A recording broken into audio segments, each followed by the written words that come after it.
Shalom, saudaraku yang dikasihi oleh Tuhan Yesus Kristus. Mari kita siapkan hati untuk masuk dalam doa syukur hari ini.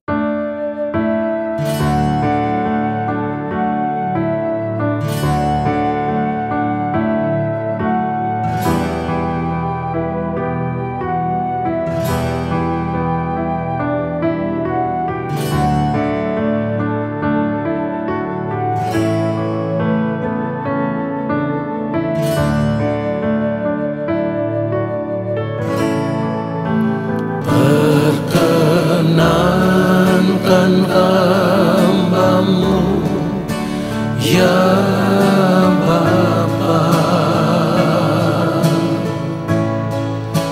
masuk dalam hadirat-Mu yang kudus. Perkenankan hamba-Mu, ya Yesus, sujud menyembah dalam kekudusan.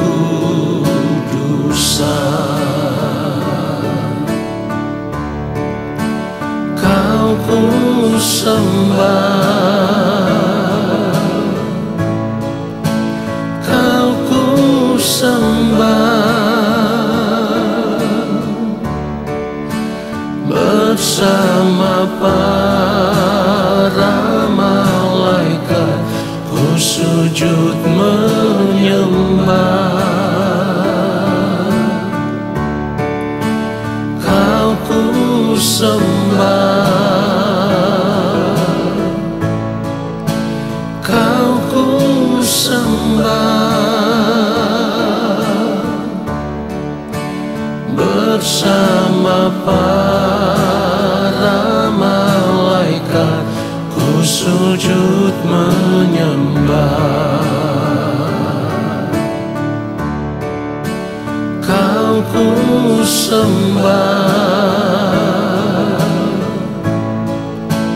Kau ku sembah,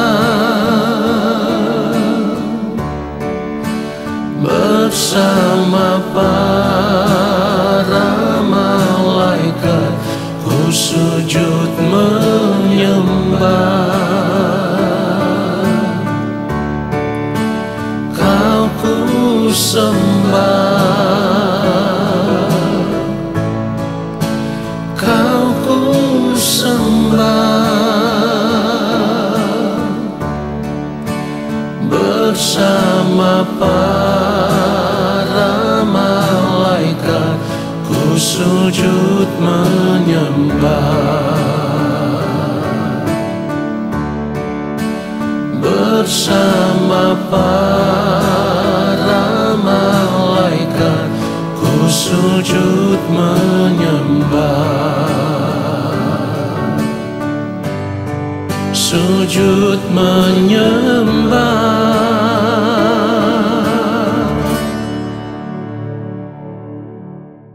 Mari kita berdoa. Allah Bapa kami yang ada di dalam kerajaan surga, saat ini kami ada di dalam hadirat-Mu. Kami mau menanti-nantikan Engkau berbicara bagi kami. Allah Roh Kudus, urapilah kami. Sampaikanlah apa yang menjadi isi hati Bapa kepada kami, supaya oleh kebenaran firman yang kami terima, kami diubah, kami dibaharui, kami dibentuk menjadi pribadi seperti yang Bapa kehendaki. Di dalam nama Tuhan Yesus Kristus kami berdoa dan kami siapkan hati untuk menerima firman Tuhan saat ini. Amin. Saudara yang dikasihi oleh Tuhan Yesus Kristus, sebagai orang percaya seharusnya kita menyadari bahwa kalau kita dipilih di dalam Yesus, kita berada di dalam Yesus, itu artinya kita menjadi orang yang paling beruntung. Karena tidak semua orang dipilih oleh Allah. Perhatikan itu, tidak semua orang dipilih oleh Allah. Dan orang-orang yang berada di dalam Yesus adalah orang-orang yang dipilih oleh Allah, orang-orang yang ditentukan supaya pada akhirnya bisa menjadi anak-anak Allah Bapa di sorga. Jadi saat ini saudaraku, ketika kita hidup sebagai orang percaya, seharusnya kita bersyukur. Kita bersyukur karena kita dipilih oleh Allah. Bahkan seperti yang firman Tuhan katakan, Allah memilih kita sebelum dunia dijadikan. Tetapi ingat baik, sebagai orang-orang pilihan Allah atau sebagai orang-orang yang dipilih oleh Allah, kita harus memiliki hidup yang benar-benar sempurna. Sebab kita dipilih supaya kita memiliki hidup yang kudus dan tak bercacat di hadapan Allah. Nah, disinilah perjuangan kita sebagai orang percaya. Artinya kita harus berjuang selama kita masih hidup di dunia ini, supaya kehidupan kita benar-benar kudus di hadapan Allah. Di dalam Efesus 1 ayat 4, firman Tuhan katakan, sebab di dalam Dia Allah telah memilih kita sebelum dunia dijadikan, supaya kita kudus dan tak bercacat di hadapannya. Saudara perhatikan itu. Jadi kita harus sadar, hidup sebagai orang percaya itu kita tidak punya pilihan hidup yang lain. Saya ulang sekali lagi, hidup sebagai orang percaya itu kita tidak punya pilihan hidup yang lain. Pilihan hidup kita hanya satu, menjaga kesucian hidup, kekudusan hidup, supaya hidup kita tidak bercacat di hadapan Allah. Kenapa harus demikian? Supaya pada akhirnya nanti ketika kita berada di kekekalan, kita dipandang layak, kita diperkenankan dan akan diterima di dalam kerajaan Allah. Lebih daripada itu, kita akan diakui sebagai anak-anak Allah Bapa di sorga. Jadi di sini seharusnya kita sadar, ketika kita hidup sebagai orang percaya atau sebagai orang Kristen, sebagai anak-anak Tuhan, maka kitalah orang-orang yang paling beruntung. Perhatikan itu saudaraku, kitalah orang-orang yang paling beruntung, karena tidak semua orang dipilih oleh Allah. Jadi kalau kita menjadi orang-orang yang dipilih oleh Allah, maka kita harus bersyukur. Nah, dengan demikian kita harus berjuang supaya memiliki kehidupan yang benar-benar sempurna. Saudara perhatikan itu, saudara yang dikasihi oleh Tuhan Yesus Kristus, mengerti kebenaran firman Tuhan seperti ini, seharusnya kita menyadari, inilah kekayaan hidup yang sesungguhnya. Dan kekayaan hidup seperti ini nilainya itu kekal, saudaraku. Kenapa saya katakan inilah kekayaan hidup yang sesungguhnya? Sebab firman Tuhan berkata begini, Matius 16 ayat 26, firman Tuhan katakan, apa gunanya seorang memperoleh seluruh dunia tetapi kehilangan nyawanya? Dan apakah yang dapat diberikannya sebagai ganti nyawanya? Jadi kalau selama ini yang kita kejar adalah kekayaan hidup secara duniawi, maka hal itu sama dengan kita mengejar kekayaan yang sia-sia. Tetapi yang perlu digarisbawahi adalah bukan berarti kita tidak boleh menjadi orang yang kaya. Kalau Allah Bapa di sorga, di dalam Tuhan Yesus Kristus mempercayakan kepada kita kekayaan hidup secara materi, itu bukan berarti kita lalu bisa mempergunakan semuanya itu untuk menikmati kehidupan dunia ini. Perhatikan itu, kalau kita menjadi orang yang dipercayakan oleh Allah, memiliki hidup yang berkecukupan, kita harus sadar segala sesuatu yang kita miliki, semuanya itu adalah milik Tuhan. Jadi kalau Allah mempercayakan kepada kita hidup yang berkecukupan, berarti sebagai anak-anak Allah Bapa di sorga, kita harus mempergunakan segala sesuatu yang kita miliki itu supaya mempermuliakan Bapa di sorga. Hidup kita menjadi roti yang terpecah, anggur yang tercurah. Artinya kita mau menjadi berkat bagi orang-orang yang membutuhkan pertolongan Tuhan. Kitalah perpanjangan tangan Tuhan untuk menolong orang-orang yang memerlukan pertolongan Tuhan. Saudara perhatikan itu, supaya dengan apa yang kita perbuat, Bapa di sorga dipermuliakan. Dengan apa yang kita perbuat, semakin banyak orang yang bisa percaya kepada Tuhan. Jadi jangan pernah merasa memiliki. Semua yang ada pada kita itu miliknya Tuhan. Jadi perlu saya tekankan sekali lagi, kalau Tuhan mempercayakan kepada kita hidup yang berkecukupan, itu bukan berarti kita boleh mempergunakan semua yang kita miliki itu untuk menikmati kesenangan hidup dunia ini. Saudara perhatikan itu. Saya perlu menekankan akan hal ini supaya kita tidak terjerat di dalam tipu daya kuasa kegelapan.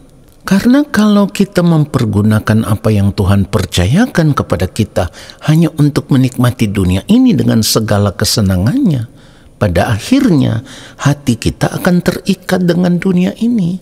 Kita akan mengikatkan diri kita. Kita mengikatkan kehidupan kita dengan dunia ini. Kita hidup di dalam persahabatan dengan dunia ini. Hidup di dalam percintaan dengan dunia ini. Pada akhirnya kita menempatkan diri sebagai musuh Allah. Kenapa demikian? Karena firman Tuhan mengatakan persahabatan dengan dunia adalah permusuhan dengan Allah. Jadi kita harus menyadari akan hal ini supaya kita memperhatikan terus cara hidup kita. Jangan sampai kita terjerat di dalam perangkap kuasa kegelapan yang selalu menawarkan kepada kita kesenangan-kesenangan hidup dunia yang bisa kita nikmati. Saudara perhatikan itu. Itulah kenapa saya katakan di awal tadi, seharusnya kita sadar sebagai orang percaya, kita adalah orang yang paling kaya dan beruntung. Karena apa? Ketika kita berada di dalam Yesus, lalu kita terus menjaga kesucian hidup, kekudusan hidup kita, menjaga kehidupan kita supaya tidak bercacat celah di hadapan Tuhan. Hal itu sama dengan kita memiliki kekayaan hidup yang sesungguhnya, kekayaan hidup yang bernilai kekal. Kita menjadi orang-orang yang paling beruntung karena kita tahu di dalam Yesus itulah kita bukan saja dipilih, tetapi kita juga ditentukan dari semula supaya kita bisa menjadi serupa dengan Yesus, yang pada akhirnya nanti di kekekalan kita akan diakui sebagai anak-anak Allah Bapa di sorga. Jadi kita harus menyadari panggilan kita sebagai orang percaya, saudaraku. Di dalam Roma 8 ayat 29 dikatakan, sebab semua orang yang dipilihnya dari semula, mereka juga ditentukannya dari semula untuk menjadi serupa dengan gambaran anaknya, supaya ia, anaknya itu, menjadi yang sulung di antara banyak saudara. Saudara yang dikasihi oleh Tuhan Yesus Kristus, kalau kita tahu kita dipanggil, kita dipilih oleh Allah supaya pada akhirnya kita memiliki kehidupan yang sempurna, yaitu menjadi serupa dengan yang mulia Tuhan Yesus Kristus, maka seharusnya kita sadar perjuangan hidup kita yang sesungguhnya selama kita masih hidup di dunia ini bukan supaya kita bisa menikmati dunia ini dengan segala kesenangannya, tetapi perjuangan hidup kita yang sesungguhnya itu adalah bagaimana kita berjuang untuk menjaga kesucian hidup kita, kekudusan hidup kita, supaya pada akhirnya kita dipandang layak di hadapan Allah Bapa di sorga. Di dalam menjaga kesucian hidup, kekudusan hidup itulah kita akan terus berusaha untuk belajar mengerti apa yang baik, yang berkenan kepada Allah dan yang sempurna. Lalu di sepanjang hari hidup kita, kita hanya hidup untuk melakukan apa yang menjadi kehendak Allah Bapa di sorga, dan tidak ada yang lain. Orang yang hidup melakukan kehendak Allah Bapa di sorga adalah orang-orang yang akan memiliki hidup yang sesungguhnya atau hidup selama-lamanya, yaitu hidup bersama-sama dengan yang mulia Tuhan Yesus Kristus di dalam kerajaan Allah Bapa di sorga. Jadi mari sadar panggilan kita sebagai orang percaya. Saat ini kita menjadi orang yang paling kaya dan orang yang paling beruntung karena kita dipilih di dalam Tuhan Yesus Kristus. Inilah kekayaan hidup yang sesungguhnya, saudaraku. Biarlah kebenaran firman Tuhan ini menyadarkan kita semua. Amin. Mari kita berdoa. Bapa yang Maha Kudus, terima kasih untuk kebenaran firman-Mu yang sungguh menyadarkan kami bahwa di dalam Yesus Engkau telah memilih kami, supaya pada akhirnya di kekekalan nanti kami boleh menjadi anak-anak-Mu ya Allah, di dalam kerajaan-Mu ya Bapa. Kami bersyukur ya Bapa, karena Engkau telah memilih kami, bahkan menentukan kami, supaya kehidupan kami boleh menjadi serupa dengan yang mulia Tuhan Yesus Kristus. Terima kasih untuk firman-Mu yang memberkati kami. Saat ini kami semua mau mengangkat tangan di hadapan Bapa di sorga. Kami percaya Engkau akan menurunkan tangan dan memberkati hidup kami. Saudaraku, arahkanlah hatimu tertuju kepada Tuhan dan terimalah berkat-Nya. Segala berkat kasih karunia daripada Allah Bapa di sorga, rahmat cinta kasih yang berlimpah-limpah dari Tuhan Yesus Kristus di dalam persekutuan yang manis dengan Roh Allah yang kudus, turun atas hidupmu, menyertai langkah hidupmu dan memberkati kehidupanmu sekarang dan sampai selama-lamanya. Amin. Saudaraku, terima kasih sudah mengikuti doa syukur hari ini. Sampai jumpa dalam doa syukur besok hari. Tuhan Yesus memberkati kita semua. Shalom.